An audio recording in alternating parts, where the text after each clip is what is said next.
আচ্ছা কোনছে আল্লাহ বড় না মানুষ বড়? ধরো গাদা, তুই কার হাতে কার জোড়া দেশ? কুড়ায় আল্লাহ আর কুড়ায় মানুষ। যেটা কবার কইছে ওইটা কন। আল্লাহ বড় না মানুষ বড়? আল্লাহই তো বড়। আল্লাহ বড়, তাহলে আল্লাহর কথা না হইনা মানুষের কথা শুনেন কে? তুই কি কইতাছস?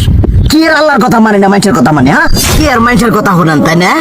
আমনে যে ওদিনকে ডায়াবেটিসের রোগ নিয়ে যে হাসপাতালে গেলেন, ডাক্তার আপনার কত কিছু খাবার না করলো, সব কিছু না খাই এখন চলতেছেন, তাহলে আল্লাহ যে আপনারে কইছে যে হারাম খাবার না, সুদ খাবার না, কই আপনি তো কাম কাজ বাদ দিয়ে এলাকার মধ্যে টাকা পয়সা না গায়ে খালি উল্লে দিয়েই খান, নিজেরা টিয়াও হালাল ভাবে কামাই করেন না, ওই সুদ তো না কটা টিয়া করে লাভ আহে উল্লে দিয়ে দিয়ে চলেন আর পেট বড় বানাইছেন।